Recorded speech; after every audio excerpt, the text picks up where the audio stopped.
Oh, hi guys, welcome to our video on Expressionist architecture. Expressionist architecture is a cultural movement that began with poetry and painting, and it has to do with warping images and whatnot to emotional stuff. The Scream by Edward Munch is a good example of this. Expressionist architecture was developed in German part of Europe in the early 20th century. It had characteristics of distortion, fragmentation, and the communication of violent or overstressed emotion. It was often inspired by nature and by the new technical possibilities of glass, metal, and brick. This is a great example of something that is not Expressionist architecture. Look at the no biomorphic forms, no radical emotion or anything. I would barely even call this architecture. It's just a water fountain. Yeah, it's just a water fountain. It's terrible.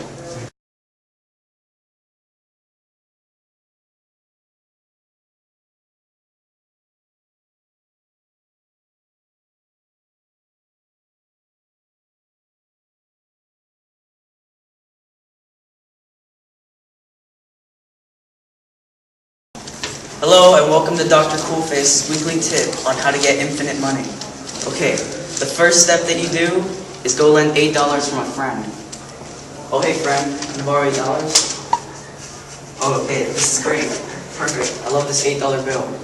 Okay, now that you have the $8 bill, you take it and you turn it sideways to get infinite money. That way you can build whatever type of architecture you want.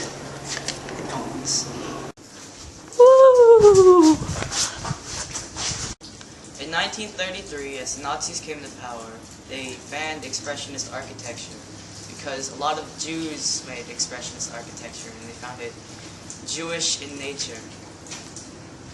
And often the buildings were inspired. They were inspired by the battles fought in World War I because that's what happens in battles, you get inspired for no reason. The utopian outlook that inspired Expressionist architectures found its origins back at the start of World War I. Many famous architects fought in the war, and their experiences, combined with political turmoil and social upheaval, combined to make this futuristic look. After being outlawed in World War II, the Expressionist architecture movement was severely hindered. However, with the rebuilding of the Berlin Philharmonic in 1963, the Expressionist architecture was reborn. Now it's seen everywhere today, and it's one of the most popular forms of architecture. All forms of Expressionist architecture share a number of characteristics. Firstly, the distortion of form for an emotional effect. Also, the subordination of realism to symbolic or stylistic expression of inner experience. It also has an underlining effort to achieve the new, the original, and the visionary. Profusion of works on paper and models with discovery of representations of concepts more important than pragmatic finished products. Often hybrid solutions, irreducible to a single concept. And themes of natural romantic phenomena such as caves, mountains, lightning, crystal, and rock formations. It uses creative potential of artisan craftsmanship, and it has a tendency more towards Gothic than the classical. It also tends to be more Romanesque than the classical.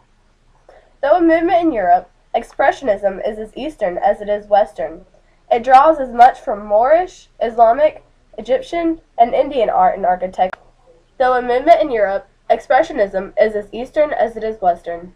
It draws as much from the Moorish, Islamic, Egyptian, and Indian art and architecture as it does from Roman or Greek. It is also the conception of architecture as a work of art. This has been all the Expressionist architecture characteristics.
It's a video.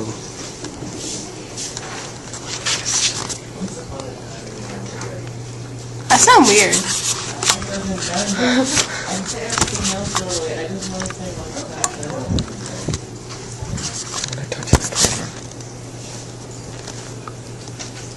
Oh, we have 5 minutes now.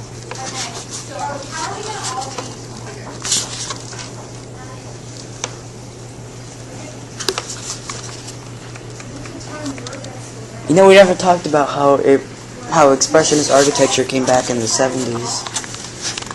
Well, we need some more time, so I mean, we probably need to look up something about it really quick. Blood. That's my hand. All of these castles are usually ranging from around 50 feet to sometimes over 50 feet tall. We don't have that much cardboard. That's not going to work. How big do the stones have to be? The stereotypical stud hole design that's seen in many movies is actually very accurate. The studs were usually 2 to 3 feet wide, each to supply cover to soldiers or archers. Dragon attack! You're sorry.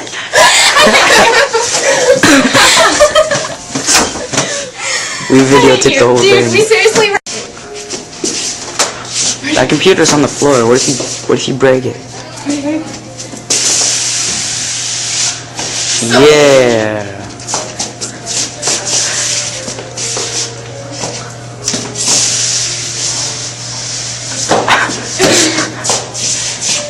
All right.